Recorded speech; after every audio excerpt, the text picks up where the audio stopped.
우리 오늘 사도행전 2장 전체 보겠습니다. 사도행전 2장 1절로 47절.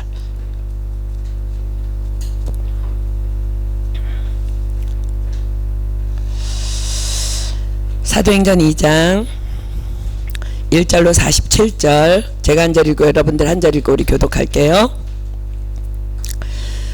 신약성경 사도행전 2장 1절로 47절입니다. 제가 먼저 읽습니다. 오순절 날이 이미 이름에 저희가 다 같이 한 곳에 모였더니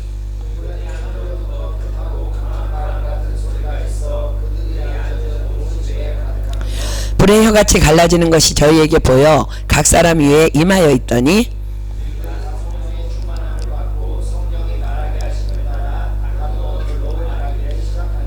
그때 경건한 유대인이 천하 각국으로부터 와서 예루살렘에 우거하더니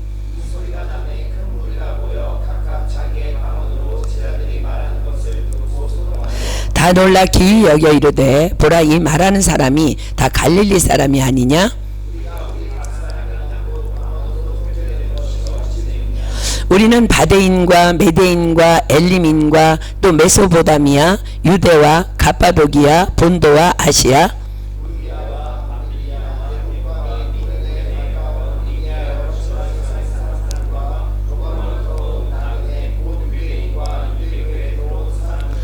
그레데인과 아라비아인들이라. 우리가 다 우리의 각 방언으로 하나님의 큰 일을 말함을 듣는도다 하고 또 어떤 이들은 조롱하여 가로되 저희가 새술이 취하였다 하더라.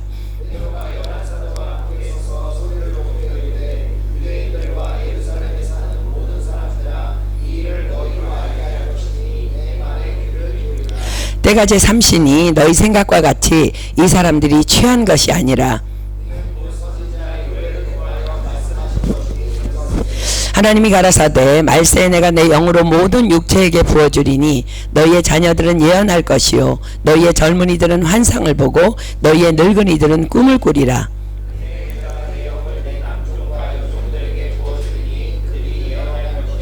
또 내가 위로 하늘에서는 기사와 아래로 땅에서는 징조를 베풀리니 곧 피와 불과 연기로다.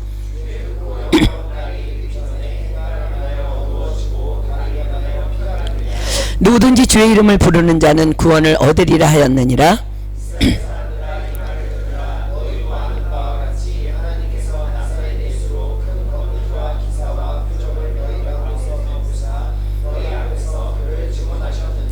그가 하나님의 정하신 뜻과 미리 아신 대로 내어준 바 되었거늘 너희가 법 없는 자들의 손을 빌어 못 박아 죽였으나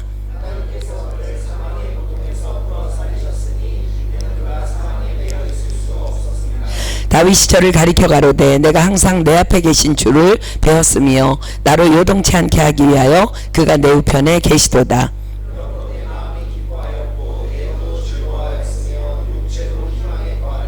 이는 내 영혼을 음부에 버리지 아니하시며 주의 거룩한 자로 썩음을 당치 않게 하실 것이미로다.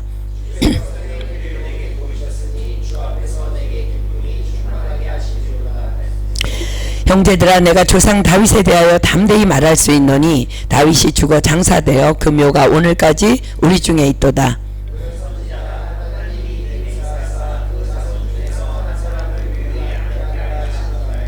미리 보는 고로 그리스도의 부활하심을 말하되 저가 음부에 버림이 되지 않고 육신이 썩음을 당하지 아니하시리라 하더니 하나님이 오른손으로 예수를 높이심에 그가 약속하신 성령을 아버지께 받아서 너희 보고 듣는 이것을 부어 주셨느니라.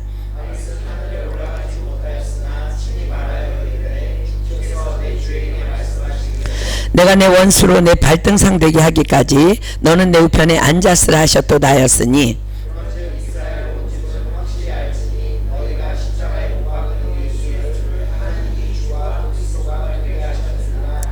저희가 이 말을 듣고 마음에 찔려 베드로와 다른 사도들에게 물어가로되 형제들아, 우리가 어찌할꼬 하거늘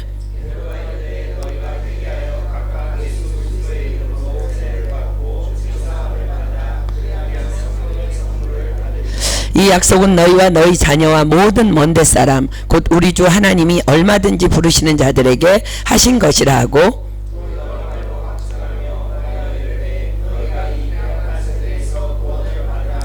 그 말을 받는 사람들은 세례를 받음에 이날의 제자의 수가 3,000이나 더하더라.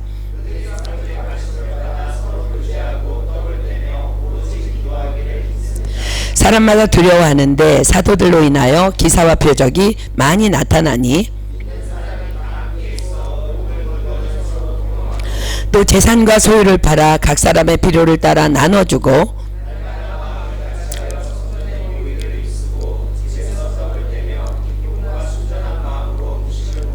함께 있습니다. 하나님을 찬미하며 또 온 백성에게 칭송을 받으니 주께서 구원받는 사람을 날마다 더하게 하시니라. 아멘.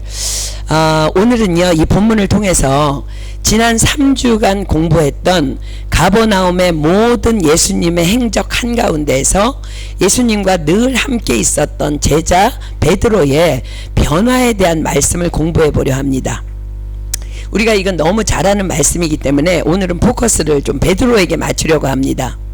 예수님께서 내가 너희에게 이르노니 이스라엘 중에서도 이만한 믿음을 만나보지 못하였노라 칭찬하셨던 백부장의 병들었던 종이 나음을 입었던 그때에도 죽어서 장사 지내려고 메고 나오던 나인성 과부의 아들을 살리셨던 그때에도 또 여자가 낳은 자 중에 요한보다 큰 이가 없도다 말씀하시던 그 현장에도 언제나 예수님 곁에 있었던 베드로. 그러나 그는 예수님이 잡히시던 밤에 예수님을 버리고 도망했고 예수님을 3번씩이나 저주하며 맹세하며 부인했고 그렇게 십자가에서 죽으신 후 말씀대로 부활하신 주님이 제자들 곁에 오셔서 자신을 나타내어 보여주시고 게다가 그럼에도 불구하고 의심하는 도마에게 당신의 손과 옆구리를 내어 보이시며 너는 나를 본고로 믿느냐 보지 못하고 믿는 자들은 복되도다 말씀하시는 그 현장에서 있었지만 베드로는 여전히 막연한 믿음 안에서 헤매이고 있었습니다. 그리고는 어느 날 그는 드디어 이렇게 선포합니다. 나는 물고기 잡으러 가노라. 그리고 그날 예수님은 그 물고기를 잡으러 간 베드로에게 오셔서 우리가 너무 잘 아는 말씀이죠. 3번을 거듭 이렇게 질문하셨습니다. 베드로, 내가 나를 사랑하느냐? 그렇습니다. 주님은 아셨습니다. 베드로가 지금 막연한 믿음 가운데 헤매이고 있지만 당신을 사랑하고 있음을. 베드로는 부끄럽지만 대답합니다. 주여, 모든 것을 아시오매 내가 주를 사랑하는 줄 주께서 아시나이다. 그런 베드로에게 예수님께서는 이렇게 3번을 부탁하십니다. 내 어린 양을 먹이라, 내 양을 치라, 내 양을 먹이라. 무슨 말씀이에요? 너 나의 복음을 위해 헌신하거라 라는 부탁의 말씀입니다. 그럼에도 여전히 갈 바를 알지 못해하는 베드로를 비롯한 제자들에게 예수님께서는 승천하시기 직전에 오셔서 말씀하십니다. 예루살렘을 떠나지 말고 내게 들은 바 아버지의 약속하신 성령을 기다리라. 때와 기한은 아버지께서 자기의 권한에 두셨으니 너희가 알 바 아니요 오직 성령이 너희에게 임하시면 너희가 권능을 받고 예루살렘과 온 유대와 사마리아와 땅끝까지 이르러 내 증인이 되리라. 그리고 베드로는 그 현장에서 승천하시는 예수님을 두 눈으로 똑똑히 보게 됩니다. 자, 사도행전 1장 9절로 11절 갑니다. 사도행전 1장 9절로 11절. 이 말씀을 마치시고 저희 보는 데서 올리워 가시니 구름이 저를 가리워 보이지 않게 하더라. 올라가실 때에 제자들이 자세히 하늘을 쳐다보고 있는데 흰옷 입은 2사람이 저희 곁에 서서 가로되 갈릴리 사람들아 어찌하여 서서 하늘을 쳐다보느냐 너희 가운데서 하늘로 올리우신 이 예수는 하늘로 가심을 본 그대로 오시리라 하였느니라. 이제 베드로는 이 예수님의 이 마지막 유언의 말씀을 붙잡습니다. 그리고 예수님께서 말씀하신 한 가지 말씀을 분명히 기억합니다. 구하는 자에게 성령을 주시지 않겠느냐. 그리고 베드로는 아직도 여전히 불확실한 믿음 안에 있었지만 다른 제자들과 함께 약속하신 성령을 기다리며 전혀 기도에 힘쓰기 시작합니다. 전혀 기도에 힘썼다는 말은 오로지 기도에만 전념했다는 말입니다. 그리고 오늘 본문에서 그는 드디어 믿음의 결국에 이르게 됩니다. 자, 사랑하는 여러분, 결론 먼저 말씀드립니다. 혹 아직도 여전히 여러분 안에 있는 믿음이 불확실합니까? 무엇으로 주를 섬겨야 하는지, 어디로 가야 할지 분명한 믿음이 혹 서 있지 않습니까? 그렇다면 모든 것 다 뒤로 하고 가장 먼저 여러분들이 해야 할 일은 전혀 오로지 기도에 힘쓰십시오. 그것 외에는 답이 없습니다. 3년 반을 직접 예수님과 함께 동고동락하며 따라다녔지만 믿음 안에서 헤매이고 있던 베드로의 결론도 단 하나였습니다. 예수님께서 말씀하신 대로 예루살렘을 떠나지 말고 전혀 오로지 기도에 힘쓰는 것. 예루살렘은 어디예요? 성전이 있는 곳, 교회가 있는 곳, 예배가 있는 곳, 말씀이 선포되는 곳, 함께 모여 기도가 가능한 곳, 나의 연약한 믿음을 위해 눈물로 기도해주는 동역자가 있는 곳, 그것이 바로 영적 예루살렘입니다. 주일에 광고한 바와 같이 이번 한국 방문 중에 2번의 설교 일정이 잡혀 있습니다. 너무 많이 부담이 되는 만큼 하나님 앞에 많이 기도하고 있습니다. 그런데 주님께서 2번 설교의 핵심 주제를 주셨습니다. 그래서 오늘 함께 나눕니다. 전혀 오로지 기도에 힘쓰라. 그래서 조금은 평안한 마음으로 말씀을 준비하고 있습니다. 여러분들의 강력한 사랑의 중보기도를 부탁하고 또 부탁드립니다.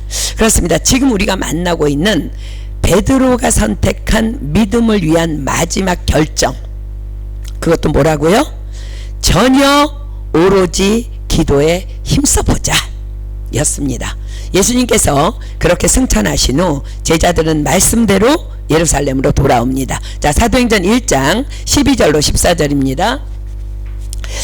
사도행전 1장 12절로 14절. 제자들이 감람원이라 하는 산으로부터 예루살렘에 돌아오니 이 산은 예루살렘에서 가까워 안식일에 가기 알맞은 길이라. 들어가 저희 요한은 다락에 올라가니 베드로, 요한, 야고보, 안드레와 빌립, 도마와 바돌로메, 마테와 및 알페오의 아들 야고보, 셀로신 시몬, 야고보의 아들 유다가 다 거기 있어 여자들과 예수의 모친 마리아와 예수의 아우들로 더불어 마음을 같이하여 전혀 기도에 힘쓰니라. 자, 더불어 마음을 같이하여 전혀 기도에 힘쓰니라. 자, 여러분들 상상해 보십시오. 이 일의 주동자가 누구였을까? 당연히 베드로였을 것입니다. 베드로가 막연한 믿음 속에서 갈 바를 알지 못하여 헤매이다가 나는 물고기 잡으러 갈래 결정했을 때 모든 제자들이 베드로를 따라 물고기를 잡으러 함께 갔다는 성경의 기록으로 보아 제자들 안에서의 베드로의 영향력은 컸던 것으로 보입니다. 예수님께서 승천하신 후 또 누군가가 으쌰으쌰 그게 없더라면 아마도 이 마가의 다락방에서의 더불어 마음을 같이하여 전혀 기도에 힘쓰니라의 역사는 어쩌면 어려웠을 것입니다. 베드로는 그들 모두에게 이렇게 말했을 거예요. 동지들이여, 우리 예수님이 이미 우리에게 말씀하신 대로의 그분의 죽으심과 부활하심을 보았고 또 그분의 하늘로 오르심을 똑똑히 두 눈으로 함께 보았으니 이제 예수님의 유언의 말씀대로 예루살렘으로 돌아가서 약속하신 성령님을 기다리며 우리 다만 전혀 기도에 오로지 힘써 봅시다. 그래서 사도행전을 기록한 제자 누가는 의도적으로 다락방에서 함께 기도했던 120명의 명단 중에 제일 먼저 베드로를 언급한 것 아닐까요? 자, 아무튼 베드로의 놀라운 변화를 기록하고 있는 본문으로 함께 가보겠습니다. 자, 2장 1절입니다. 오순절날이 이미 이름에 저희가 다 같이 한 곳에 모였더니, 자, 이 말은 지금 예수님이 승천하신 후에 계속 그 다락방에 모여서 전혀 오로지 기도에 힘쓰고 있었다는 거예요. 오순절은 처음 익은 소출의 열매를 하나님께 드리는 추수감사제를 드리는 날입니다.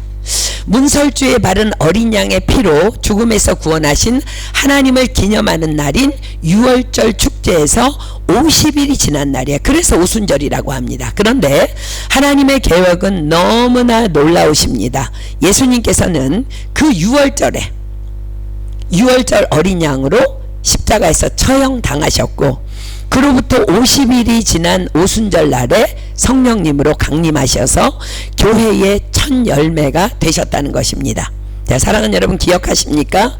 약속하신 성령을 기다리며 전혀 오로지 기도에 힘쓰다가 성령으로 세워진 교회, 그 교회가 바로 그 교회가 세워진 교회의 첫 열매인 초대교회의 시작인 사도행전적인 교회인 것입니다. 예수님께서는 십자가에서 죽으시고 부활하신 후에 40일 동안을 제자들에게 보이시다가 승천하셨다고 사도행전 1장 3절이 기록합니다. 사도행전 1장 3절 갑시다.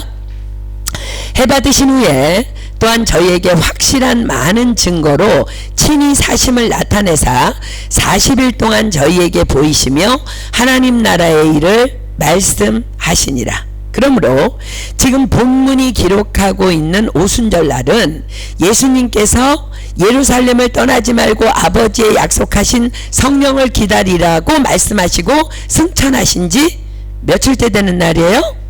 열흘째. 예수님이 6월달에 돌아가셨어요.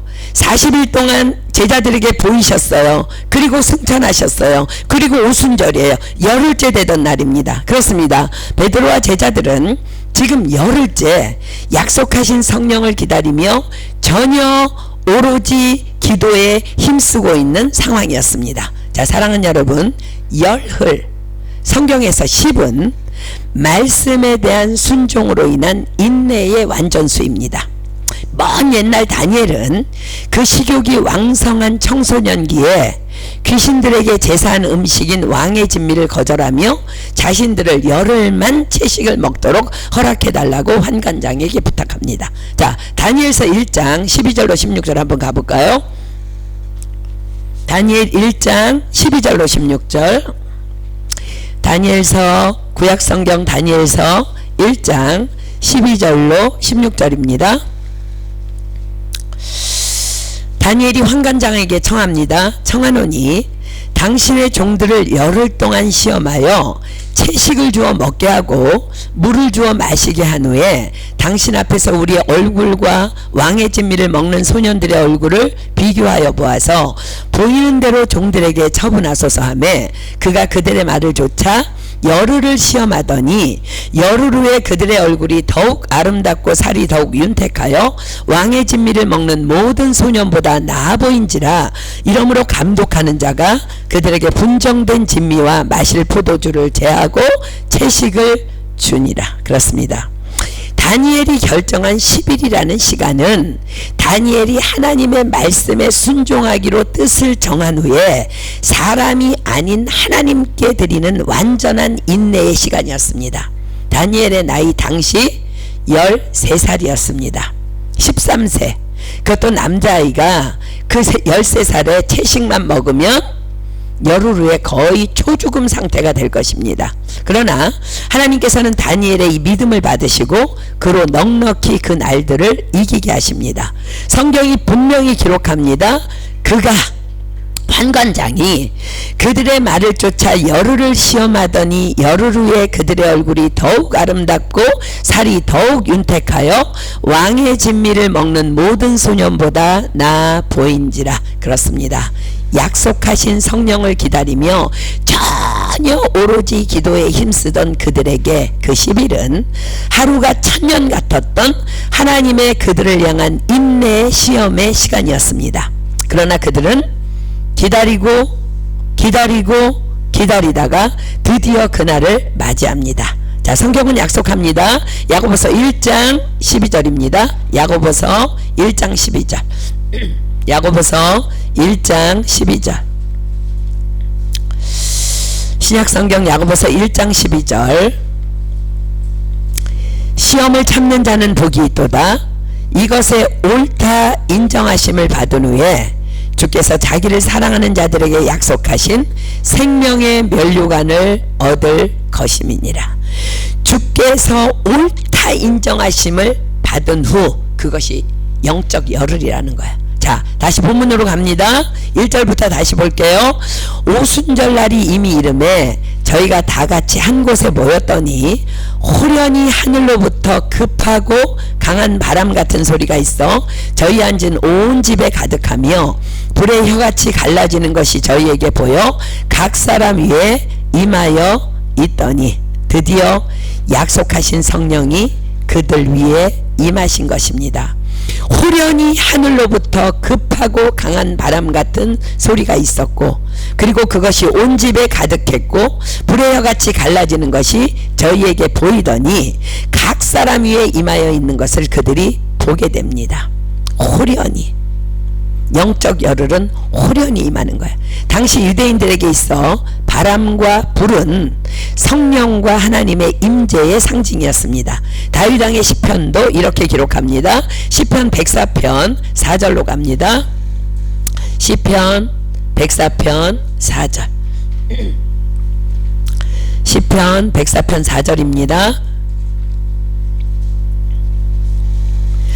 바람으로 자기 사자를 삼으시며 화염으로 자기 사역자를 삼으시며.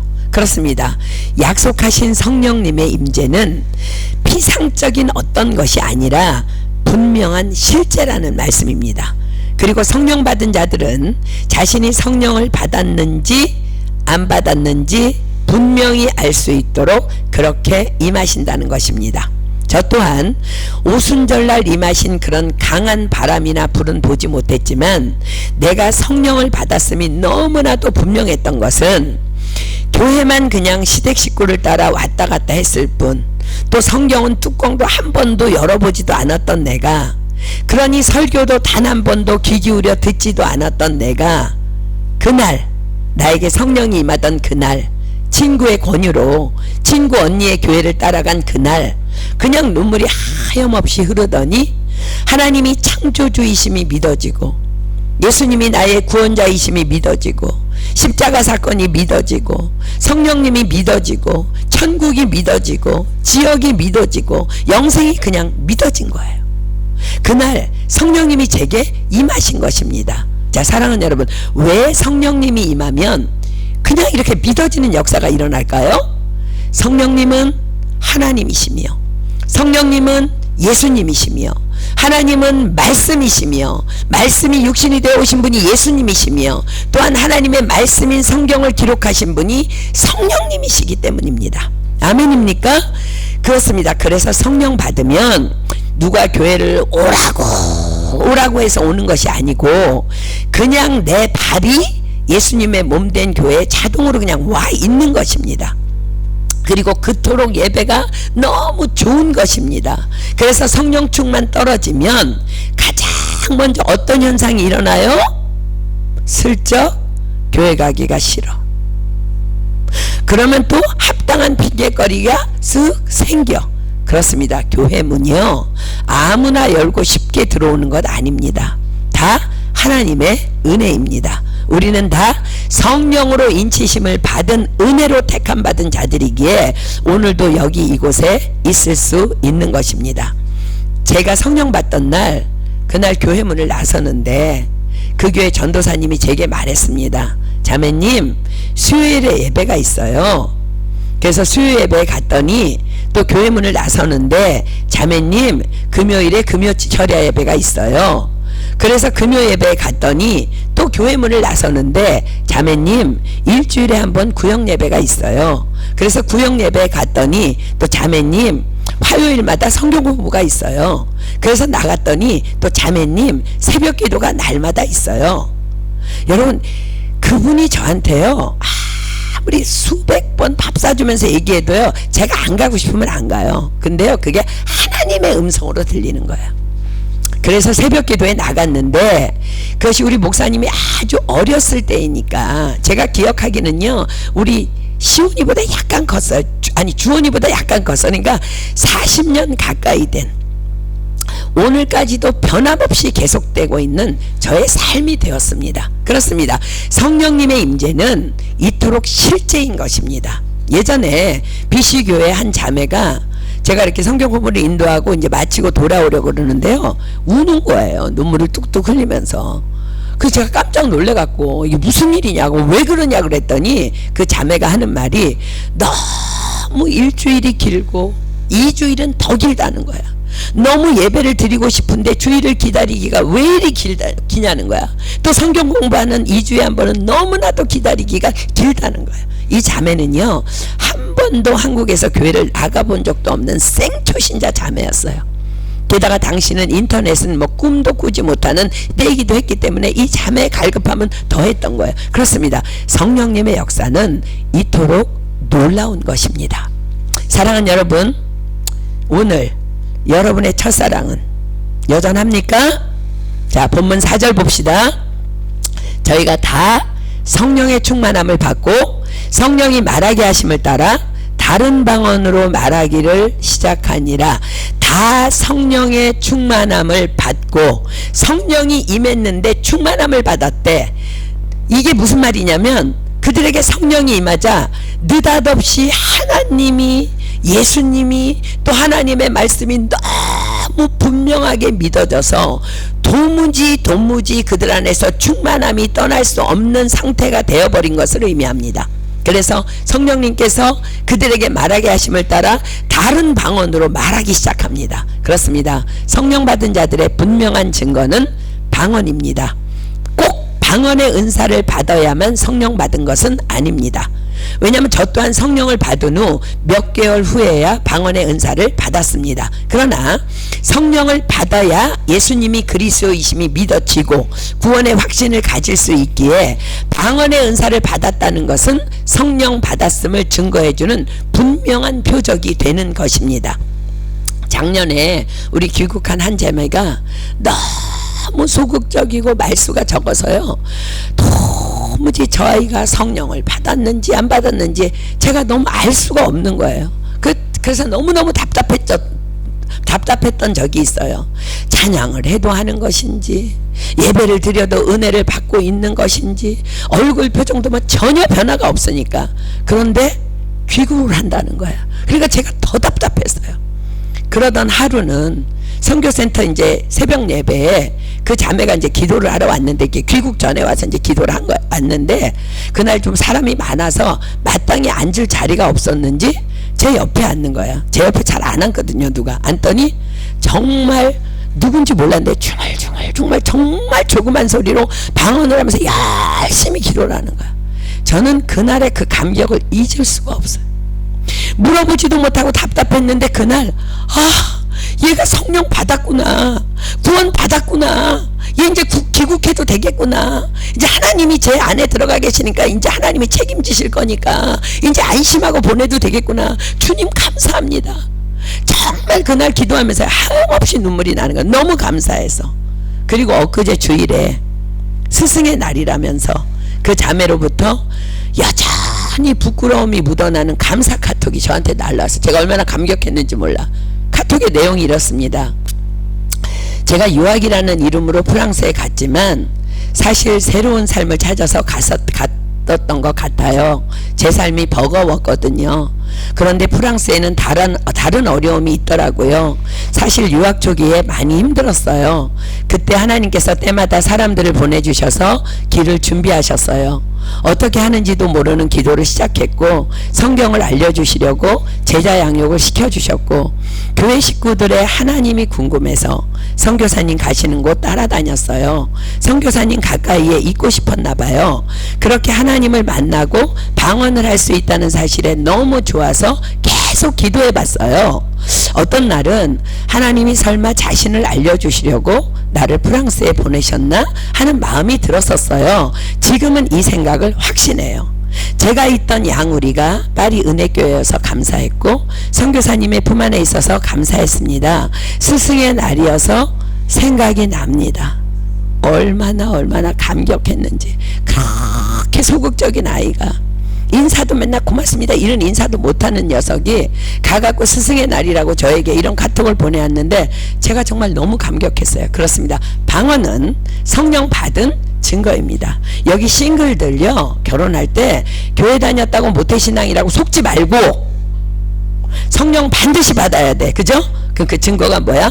방언 받았으면 결혼해. 방언 받았으면. 그러면 그 사람은 구원 받은 사람이니까. 자, 이제 본문 5절로 갑니다. 그때 경건한 유대인이 천하 각국으로부터 와서 예루살렘에 우거하더니 이 소리가 남에 큰 무리가 모여 각각 자기의 방언으로 제자들의 말하는 것을 듣고 소동하여 다 놀라 기이 여겨 이르되 보라, 이 말하는 사람이 다 갈릴리 사람이 아니냐? 우리가 우리 각 사람의 난 곳 방언으로 듣게 되는 것이 어찌미뇨? 우리는 바데인과 메데인과 엘림인과 또 메소보다미아, 유대와 갑바도기와 본도와 아시아, 부르기아와 밤빌리아, 애굽과 및 구레네에 가까운 리비아 여러 지방에 사는 사람들과 로마로부터 온 나그네 곧 유대인과 유대교에 들어온 사람들과 그레데인과 아라비인들이라 우리가 다 우리의 각 방언으로 하나님의 큰 일을 말함을 듣는도다 하고 다 놀라며 의욕하여 서로 가로되 이 어찐 일이냐 하며. 여러분, 이거 왜 이렇게 다 자세히 나라 이름 지역 이름 기록된지 아세요? 이날 오순절 다락방에 임한 성령의 임재로 이곳에 하나님의 복음이 전파된 것을 지금 말씀하시려고 이게 기록하고 있는 거야. 자, 보세요. 그런데 이들이 지금 왜 다 이곳 지금 예루살렘에 모여 있어? 왜 모여 있어요? 오순절 절기를 지키기 위해. 왜요? 오순절날 성령 강림 임했잖아요. 그죠? 오순절이 무슨 날이라고요? 처음 익은 소출을 하나님께 드리는 추수감사제를 드리는 절기입니다. 이제 곧 우리에게도 6월 6일이면 성령 강림절이자 이제 오순절이 다가오는데 일반적으로 추수기는 가을이에요. 그죠? 근데 지금 여기에 지금 추수기가 지금 이 오순절이 봄이잖아. 봄. 여호수아서 우리 공부하면서 배운 거 기억납니까? 지금의 이스라엘인 가나안 땅은요 5월경이 모맥을 거두는 추수기예요. 그리고 그 시기는 요단이 범람하는 때라고 우리 그거 배운 거 기억나죠? 그렇습니다. 오순절을 지키기 위해 각 나라에 흩어져 살고 있던 유대인들이 다 예루살렘에 모여든 그때였기 때문에 그들은 각 나라의 방언으로 말하는 제자들의 말에 그토록 놀라워했던 거예요. 그래서 하나님은 의도적으로 그 각 나라 말로 방언을 막 하도록 역사하신 거예요. 자, 사랑하는 여러분, 우리는 여기에서 하나님의 행하시는 역사에 또 한 번 더 놀라지 않을 수 없습니다. 본문 41절 볼까요? 본문 41절은 이렇게 기록합니다. 이제 베드로가 설교하잖아요. 그죠? 자, 41절 봅니다.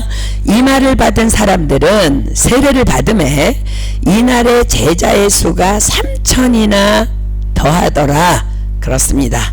이들 디아스포라들은 이제 오순절 축제가 끝나면 각 나라로 자신이 살고 있는 것으로 흩어져 들어갈 것입니다. 디아스포라. 이 디아스포라라는 말은 이스라엘을 떠나서 흩어져 살고 있는 모든 유대인들을 지칭하는 말입니다. 포괄적인 의미로는 온 땅에 흩어져 살고 있는 그리스도인을 일컫기도 합니다. 그러니까 저와 여러분들 영적으로는 이제 디아스포라예요. 그러나 그들은 처음부터 이유 없이 흩어져 살았던 것이 아니라 자신의 의도와 상관없이 하나님께 대한 불순종과 제약으로 인해 약속의 땅에서 여러 가지 이유로 쫓겨나서 온 사방에 흩어져 살게 되었던 자들입니다. 그런 그들이 성경이 말씀하시는 원 디아스포라의 그 원 뜻이에요. 원어의 의미는 분산입니다. 분산. 그런 디아스포라들에게 그 오순절 축제의 날에 성령님이 임하심으로 구원받은 그 3,000명을 통해서 자신의 곳으로 돌아간 그 3,000명으로 인해 복음의 기쁜 소식들이 전해지게 되는 놀라운 역사를 하나님께서 일으켜 주신 것입니다. 하나님의 놀랍고 놀라운 완전한 계획에 정말 하나님 앞에 영광 돌립니다. 아멘. 자, 본문 13절 보세요. 또 어떤 이들은 조롱하여 가로되 저희가 새술이 취하였다 하더라. 그렇습니다. 4절 보세요. 6절 보세요. 4절이 이렇게 기록하죠. 저희가 다 성령의 충만함을 받고 성령이 말하게 하심을 따라 다른 방언으로 말하기를 시작하니라. 6절. 이 소리가 남에 지금 다락방에 성령님이 임했는데 얼마나 요란했으면 큰 무리가 모여 각각 자기의 방언으로 제자들의 말하는 것을 듣고 소동했대요. 그렇습니다. 이럴 때 생각나는 말씀이 있지요. 술 취하지 말라. 이는 방탕한 것이니 오직 성령의 충만을 받으라. 술 취한 거랑 성령의 충만이랑 비슷하다는 거 겉모습이 그렇습니다. 성령에 취한 제자들도 거의 제정신이 아니었을 것이 분명합니다. 그때 흥분한 제자들이 나타낸 감정의 변화와 뭐 어떤 사람은 눈물 콧물 흘리고 뭐 울고 불고 또 막 방언하고 충분히 주변으로부터 이런 말을 들을 수 있는 상황을 연출하였을 것입니다. 쟤네들 뭐야 술 취한 거 아니야? 이때 오늘의 주인공 베드로가 벌떡 일어납니다. 자, 우린 지금부터 전에 알던 그 베드로가 아닌 새로운 피조물로 거듭난 새 사람 베드로를 만나게 될 것입니다. 우리가 전에 알던 베드로는 어떤 사람이었어요? 예수님을 따라다니며 말씀을 많이 들어서 알고는 있지만 또 수많은 기적과 표적들을 보았지만 그럼에도 불확실한 믿음으로 헤매이던 사람. 그러나 그러한 그가 성령님이 임하자 전혀 다른 새 사람이 되어 설교를 시작합니다. 또한 헬라 문화의 영향을 받아 지성주의를 선호하던 유대인들이 알고 있던 베드로는 이런 사람이었습니다. 그 본래 학문 없는 무식한 자. 자, 사도행전 4장 13절 볼까요? 사도행전 4장 13절입니다. 저희가 베드로와 요한이 기탄 없이 말함을 보고 그 본래 학문 없는 범인으로 알았다가 이상히 여기며 또 그 전에 예수와 함께 있던 줄도 알고 그렇습니다. 그러한 그에게 예수님께서 말씀하신 이 말씀의 역사가 놀랍게 고스란히 일어납니다. 요한복음 15장 16절 갑니다. 요한복음 15장 16절 요한복음 15장 16절 요한복음 15장 16절 내가 아버지께로서 너희에게 보낼 보혜사 곧 아버지께로서 나오시는 진리의 성령이 오실 때에 그가 나를 증거하실 것이요. 앞장으로 갑니다. 요한복음 14장 26절 보혜사 곧 아버지께서 내 이름으로 보내실 성령 그가 너희에게 모든 것을 가르치시고 내가 너희에게 말한 모든 것을 생각나게 하시리라. 자, 3,000명을 변화시킨 그 유명한 설교 함께 우리 지금부터 베드로의 설교를 들어보도록 하겠습니다. 여러분 이맞이해 보십시오. 너무 감격적인 설교예요. 베드로가 누구였습니까? 그 베드로가 지금 이렇게 설교하고 있습니다. 자, 14절부터 봅니다. 베드로가 11사도와 같이 서서 소리를 높여 가로되 유대인들과 예루살렘에 사는 모든 사람들아 이 일을 너희로 알게 할 것이니 내 말에 귀를 기울이라. 내가 제3신이 너희 생각과 같이 이 사람들이 취한 것이 아니라 이는 곧 선지자 요엘로 말씀하신 것이니 일러스되 하나님이 가라사대 말세에 내가 내 영으로 모든 육체에게 부어주리니 너희의 자녀들은 예언할 것이요 너희의 젊은이들은 환상을 보고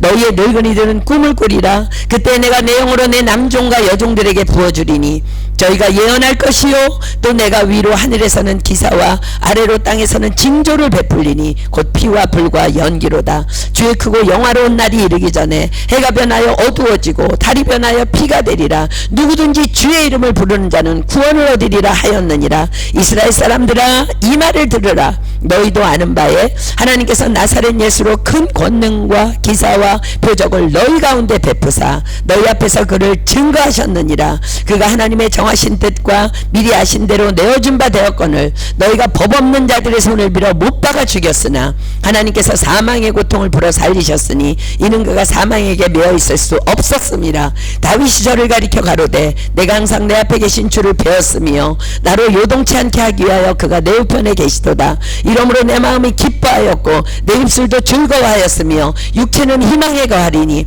이는 내 영혼을 음부에 버리지 아니하시며 주의 거룩한 자로 썩음을 당치 않게 하실 것이미로다. 주께서 생명의 길로 내게 보이셨으니 주의 앞에서 나로 기쁨이 충만하게 하시리로다 하였으니 형제들아 내가 조상 다윗에 대하여 담대히 말할 수 있노니 다윗이 죽어 장사되어 그 묘가 오늘까지 우리 중에 있도다. 그는 선지자라. 하나님이 이미 맹세하사 그 자손 중에서 한 사람을 그 위에 앉게 하라 하심을 알고 미리 보는 고로 그리스도의 부활하심을 말하되 저가 음부에 버림이 되지 않고 육신이 썩음을 당하지 아니하시리라 하더니 이 예수를 하나님이 살리신지라. 우리가 다 이 일의 증인이로다. 하나님이 오른손으로 예수를 높이심에 그가 약속하신 성령을 아버지께 받아서 너희 보고 듣는 이것을 부어 주셨느니라. 다윗은 하늘에 올라가지 못하였으나 친히 말하여 가로되 주께서 내 주에게 말씀하시기를 내가 내 원수로 내 발등상 되게 하기까지 너는 내 우편에 앉았으라 하셨도다 하였으니 그런즉 이스라엘 온 집이 정령 알지니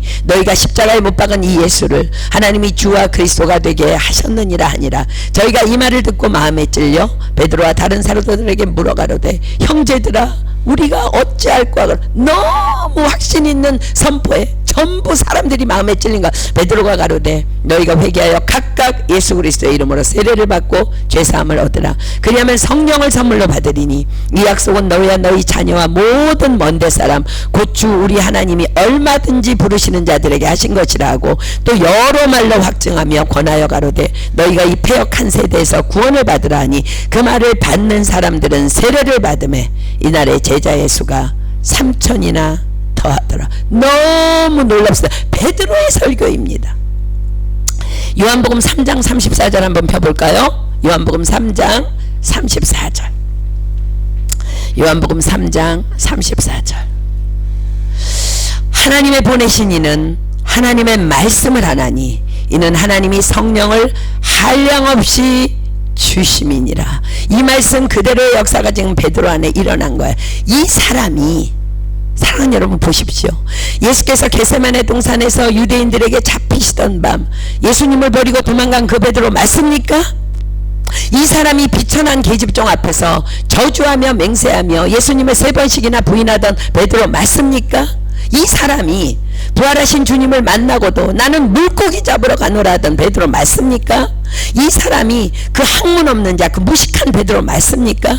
그렇습니다. 맞습니다. 바로 그 사람입니다. 그런 베드로가 지금 이 놀라운 설교를 담대히 하고 있는 거야. 조금 전에 베드로가 아니야.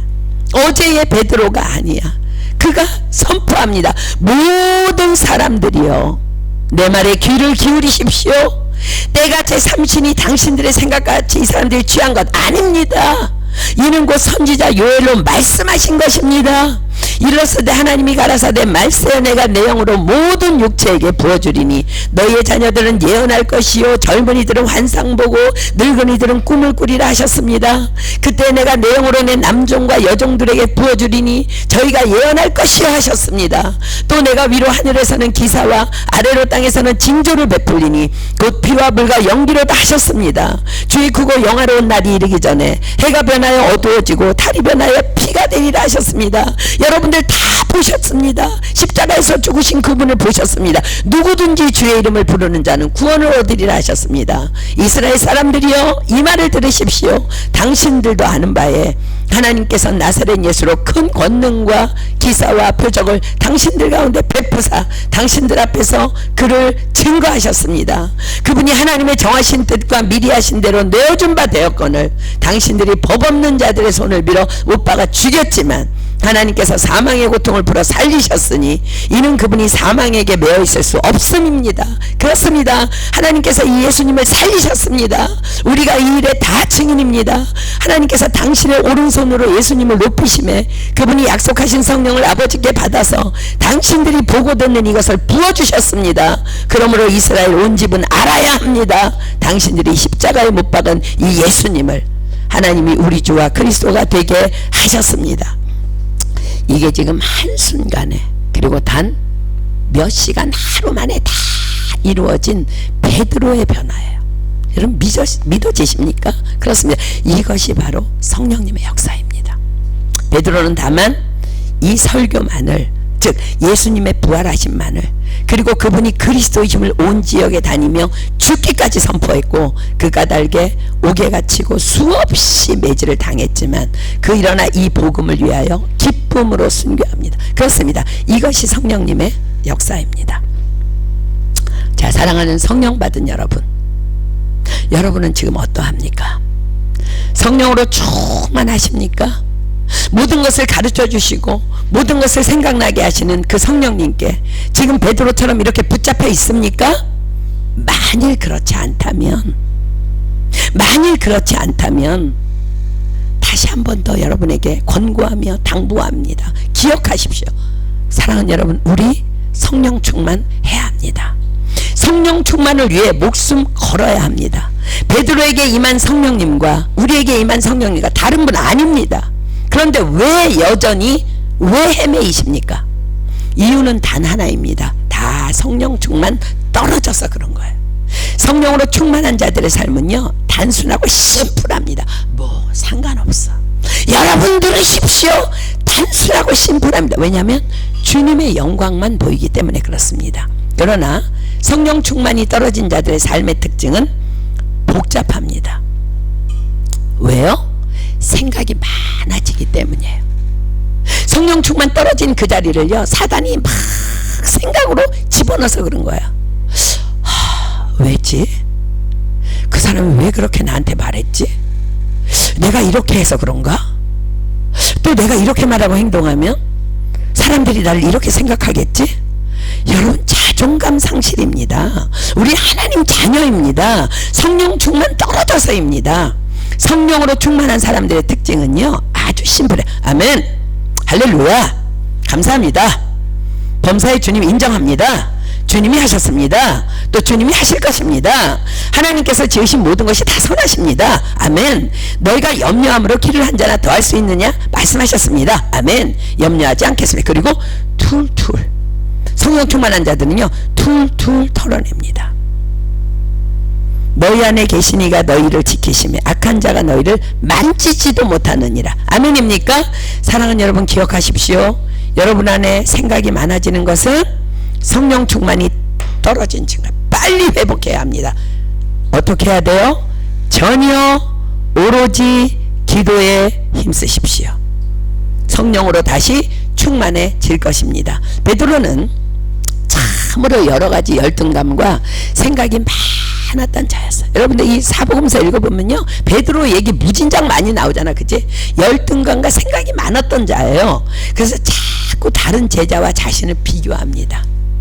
예수님과의 그 특별하고도 개별적인 마지막 만남이었던 디베랴 바닷가에서도요, 예수님께서는 베드로를 향해서 1대1로 상대하셨어요. 나를 따르라 하시는데, 베드로는요, 예수님이 지금 1대1로 너는 나를 따르라 말씀하시는데요, 옆에 있는 제자를 가리켜요. 베드로는요, 이 사람은 어떻게 되겠습니까? 라는 헛된 질문을 하다가 예수님께 책망을 받았던 자가 베드로였습니다. 그날 예수님께서는 너무나 단호하게 책망하시며 말씀하셨습니다. 내게 무슨 상관이냐? 너는 나를 따르라. 사랑하는 여러분, 오늘 이 말씀 여러분 앞에 있는 사람에게 주시는 말씀 아니고요, 여러분 남편에게 주는 말씀, 아내에게 주는 말씀 아니고요, 여러분 자녀에게 주시는 말씀 아니고요, 나한테 주시는 말. 나한테. 아멘. 내가 무슨 상관이냐? 너는 나를 따르라. 그렇습니다. 사랑하는 여러분, 다만 우리는 성령으로 충만해야 합니다. 그토록 찌질이었던 베드로가 성령으로 충만해 주자 오직 그의 눈에 보이는 것은 온통 오직 예수, 하나님의 영광 그뿐이었습니다. 예수님께서 말씀하셨습니다. 마태복음 16장 26절입니다. 마태복음 16장 26절. 마태복음 16장 26절. 사람이 만일 온 천하를 얻고도 제 목숨을 잃으면 무엇이 유익하리요?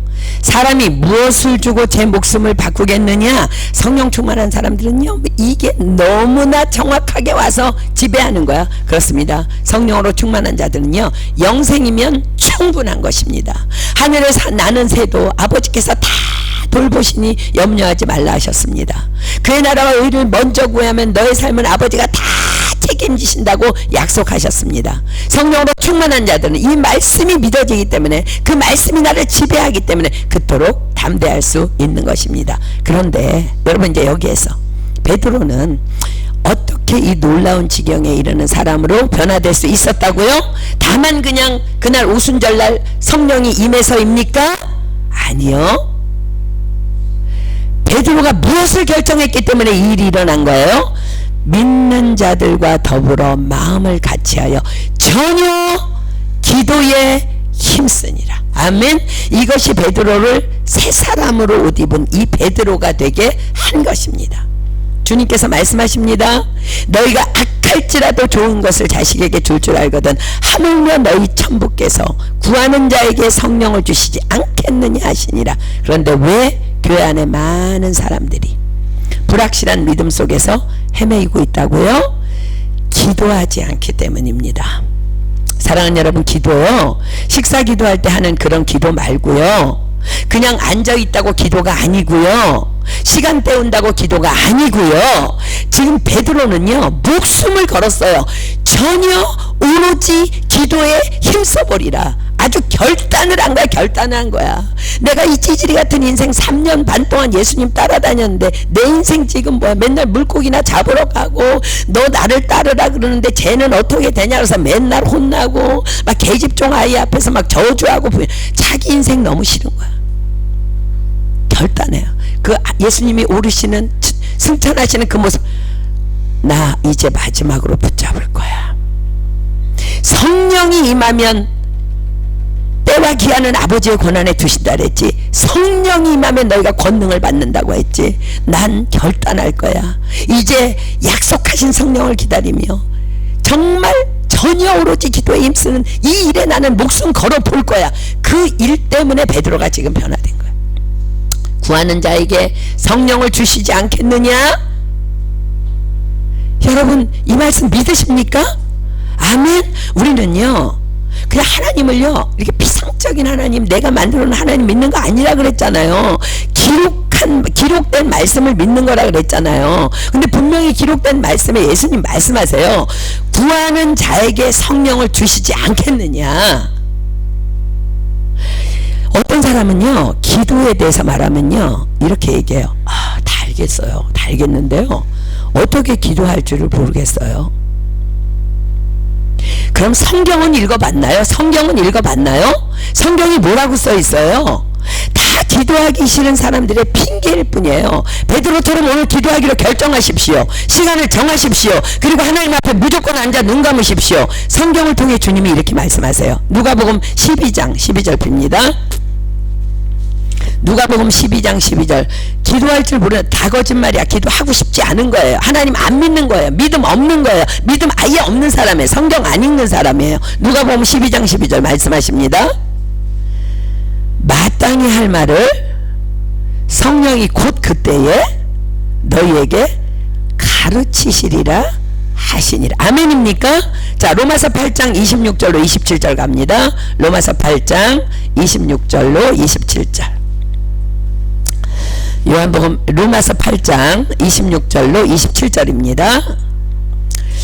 이와 같이 성령도 우리 연약함을 도우시나니 우리가 마땅히 빌 바를 알지 못하나 오직 성령이 말할 수 없는 탄식으로 우리를 위하여 친히 간구하시느니라. 마음을 감찰하시는 이가 성령의 생각을 아시나니 이는 성령이 하나님의 뜻대로 성도를 위하여 간구하심이니라. 그럼 우리 뭐만 하면 돼? 오로지 전혀 기도에 힘쓰면 되는 거야. 아멘입니까? 요한복음 14장 26절 빕니다. 요한복음 14장 26절. 그럴 때 요한복음 14장 26절입니다. 베드로에게 오늘 다 임한 말씀이야.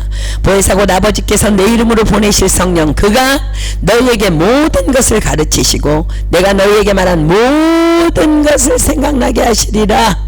요한복음 16장 13절입니다. 요한복음 16장 13절은 더 놀라운 기록이 있어요. 기도하는 자들에게요 성령님이요 니네 장래일 다 가르쳐 줄게라고 말씀하세요. 요한복음 16장 13절. 그러나 진리의 성령이 오시면 그가 너희를 모든 진리 가운데로 인도하시리니 그가 자의로 말하지 않고 오직 듣는 것을 말하시며 장래일을 너희에게 알리시리라. 아멘입니까? 이 성령님이 그렇게 하시겠다는 거야. 로마서는요 성령이요 친히 우리 영으로 더불어 우리가 하나님의 자녀인 것을 증거하신대요. 그리고 우리는 알고 있습니다. 우리를 위해서 예비하신 모든 것 눈으로 보고 귀로 듣지 못하고 마음으로 생각지 못하지만 성령은 모든 것 곧 하나님의 깊은 것이로라도 통달하신다고 약속하십니다. 그러므로 결론은 뭐예요? 자, 에베소서 5장 18절입니다. 에베소서 5장 18절. 에베소서 5장 18절. 술 취하지 말라. 이는 방탕한 것이니 오직 성령의 충만을 받으라. 술 취하지 말라. 뭐예요? 세상이 주는 그 잡다한 생각들 덥석 받아들이지 말고 거절하라는 경고입니다. 사단이요, 성령 충만 떨어지면 잡다한 생각들 다 갖다 놔. 우리 남편이 왜 그러지, 우리 아내가 왜 이러지, 그 사람 왜 그러지, 교회 식구가 왜 이러지, 저 사람 왜 그러지, 목사님 왜 그러지, 선교사님 왜 그러지. 아니요, 세상이 주는 생각들 덥석 받아들이지 말고 거절하라는 경고. 술 취하지 말라. 이는 방탕한 것이니 오직 성령의 충만을 받으라. 단호히 거절하고 성령 충만을 구하라는 말씀. 구하는 자에게 성령을 주시지 않겠느냐. 그렇습니다. 자, 오순절날 임하신 성령의 역사로 그렇게 초대교회가 자연스럽게 세워집니다. 누가요? 모이자고 한 것도 아니야. 모이자고 한 것도 아니야. 그저 성령 받은 무리들이요, 예수님이 또 그분의 부활이, 그분이 그리스도임심이 너무 믿어지고 또 너무 깊어서 자꾸 사도들 곁에 모이는 거야. 왜? 하여튼 모이기만 하면 성령 받은 사람들이 막 하나님이 부어주시는 막 영감으로 예수님이 3년 반 동안 이런 일 하셨지, 이런 일 하셨지, 이런 일 하셨지 계속 하니까 그냥 모이는 거야. 이것이 지금 우리가 모이고 있는 교회라는 이름의 교회 공동체의 시작입니다. 그렇습니다. 예수님께서는 이미 베드로에게 말씀하셨어요. 어느 날 예수님과 제자들은 빌립보에 있었습니다. 그때 주님이 제자들에게 물으셨어요. 마태복음 16장 15절로 16절입니다. 마태복음 16장 15절로 19절입니다. 마태복음 16장 15절로 19절.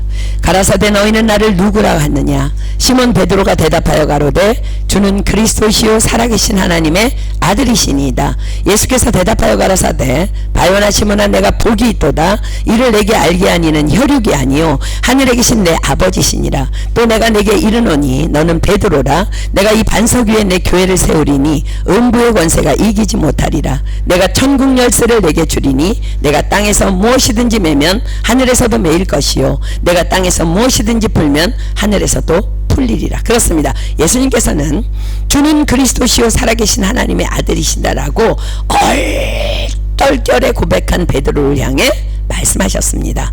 내가 이 반석 위에 내 교회를 세우리니. 무슨 말씀이에요? 예수님을 믿는 우리가 바로 교회라는 것.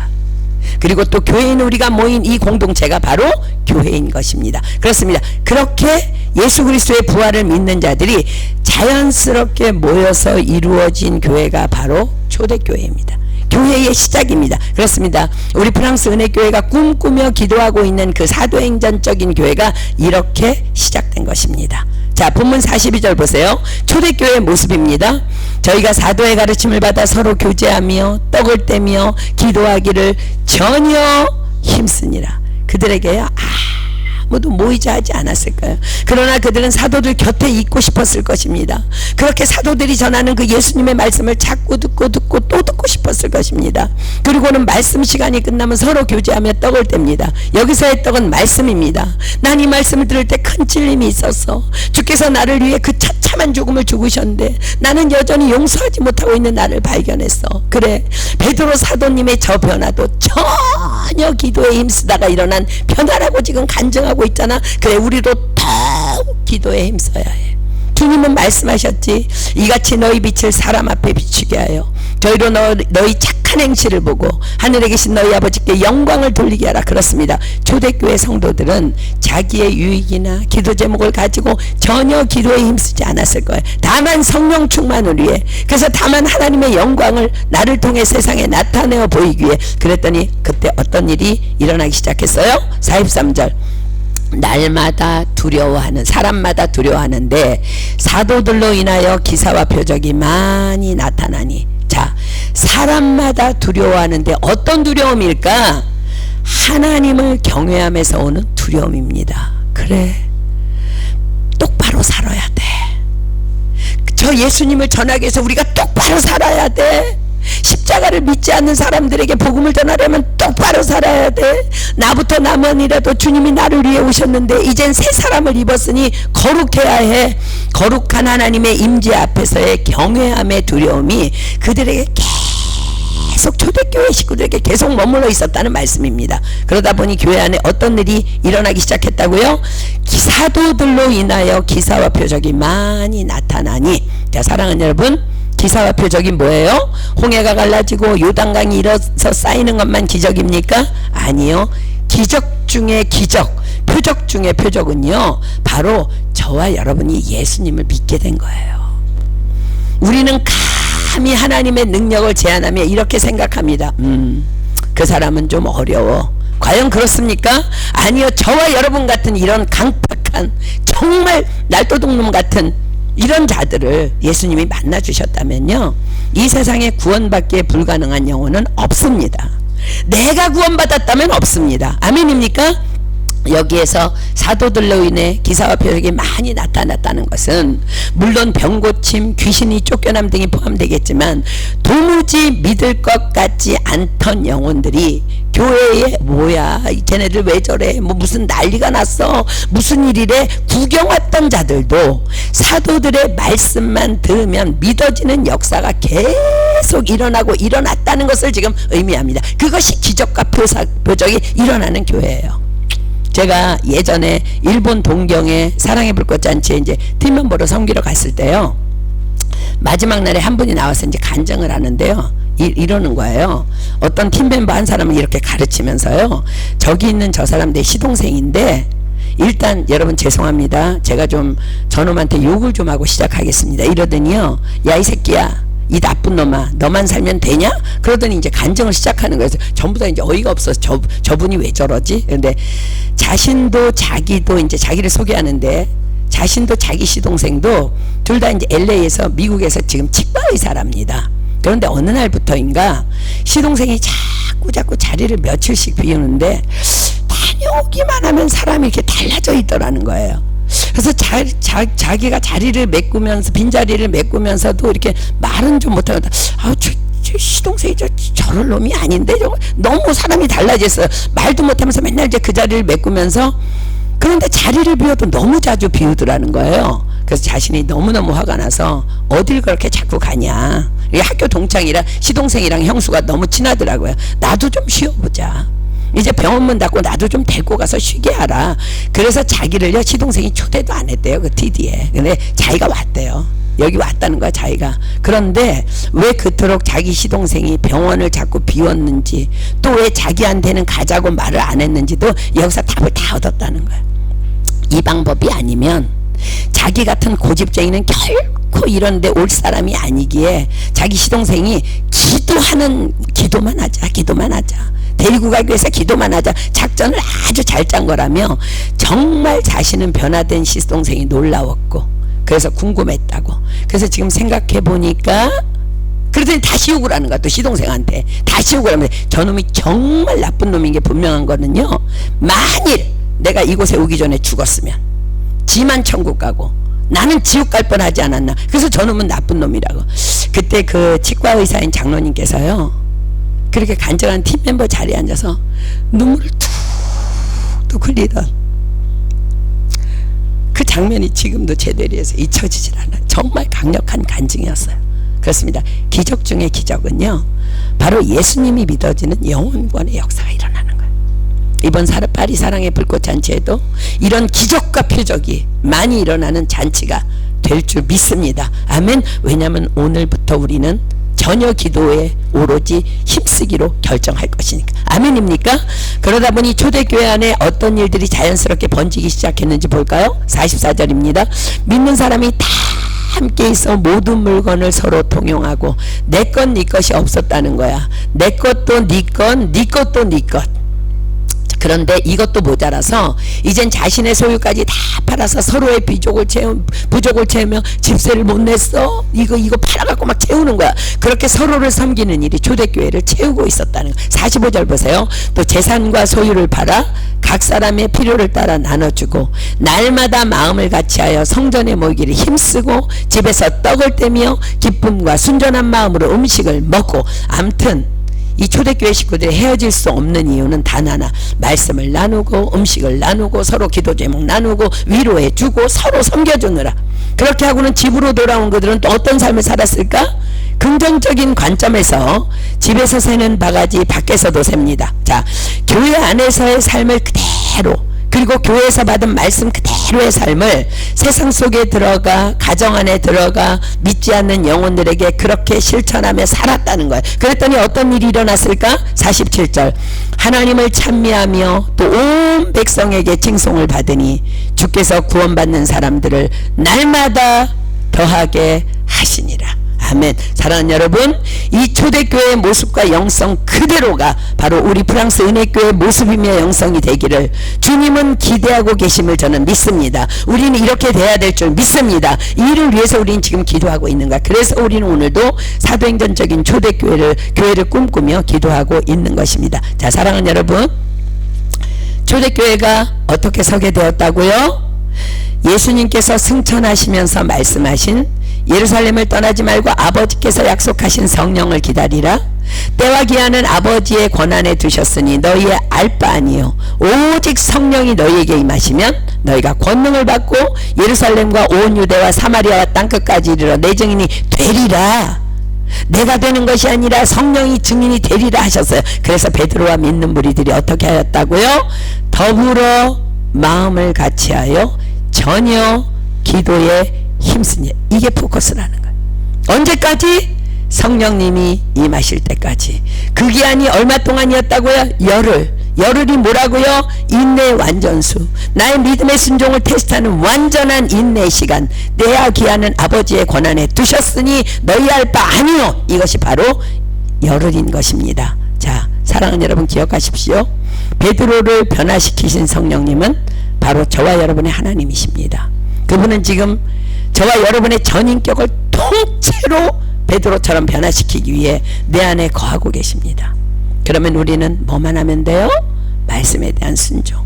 그런데 그 순종이 내 안에 자리 잡고 있는 죄성으로 인해 쉽지 않음을 주님도 알고 계시고 우리도 알고 베드로도 알기에 오늘 주님께서 우리에게 이렇게 요구하고 계십니다. 전혀 오로지 기도에 힘쓰라.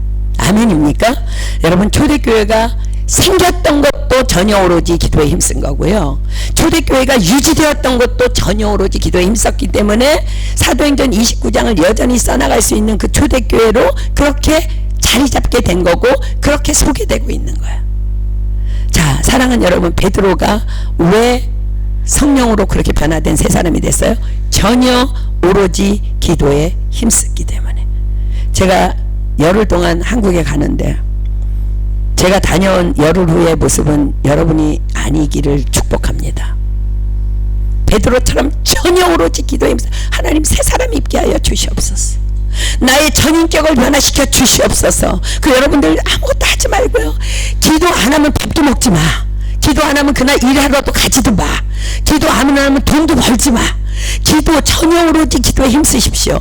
나는 성령님께서 기름 물 붓듯이 부어주셔서 여러분의 삶의 전인격을 변화시켜 주심으로 말미암아 우리가 기도하고 있는 사도행전적인 교회, 물론 하나님께서 우리 교회 안에 저와 여러분의 기도를 통해 완성시키실 것이고 여러분의 전인격 변화될 것이고 우리가 기도하는 캔디데이트를 다 모시게 될 것이고 이번 사랑의 불꽃도 하나님의 은혜로 놀라운 성령님의 역사, 표적과 기적이 일어나는 놀라운 은혜가 임하게 될 줄 믿습니다. 여러분, 믿음의 강력한 믿음의 선진인 사도 바울도요 이렇게 탄식했어요. 오호라 나는 곤고한 사람이로다. 이 사망의 몸에서 누가 나를 건져. 뭐예요? 육신의 생각이랑 계속 싸우는 거야. 여러분들 전혀 오로지 기도에 힘쓰지 않으면요 베드로가 베드로 될 수 없었어요. 그는 그냥 여전히 찌질이로 그렇게 의심하면서 생각 많으면서 쟤는 어떻게 될 것 같냐고 그렇게 교회를 30년 40년 다녀도 그렇게 살 텐데 베드로가 오늘 잘한 것 하나 뭐예요? 결정한 거예요. 전혀 오로지 내가 기도에 힘쓰리라. 저 예수님이 승천하시면서 말씀하신 저 유언을 내가 붙잡으리라. 오늘 그 결단이 저와 여러분 안에 강력하게 임하기를. 그래서 우리가 정말 하나님의 쓰임받는 도구가 되어서 베드로가 설교했을 때 3,000명이 일어났던 것처럼 저와 여러분을 통해 하나님께서 그 일을 하실 수 있는 저와 여러분 그리고 우리 교회가 되기를 예수님의 이름으로 축복합니다. 아멘. 우리 찬양하고 기도하겠습니다.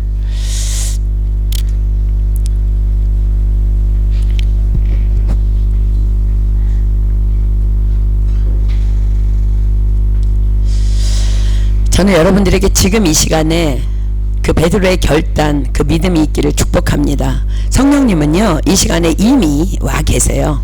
그리고 여러분 안에 계세요. 베드로가요, 호련히 임한 그 성령님으로 인해서 한순간 전인격이 변화된 것처럼 오늘 여러분들 얼마만큼 주님을 사모하며 기도하며 간구하느냐에 따라 여러분 오늘 새 사람으로 변화될 수 있습니다. 아멘. 그런데 우리가 그것을 또 유지하는 방법도 전혀 오로지 기도에 힘쓰는 거예요. 날마다 우리도 그 약속하신 영적 열흘을 기다리며 그렇게 변화의 새 사람 되기 위해서 오늘 우리 찬양하고 기도하겠습니다. 이 찬양의 가사, 우리에겐 소원이 하나 있네. 이것이 여러분과 저의 소원이 되기를 예수님의 이름으로 축복합니다. 우리 찬양합니다.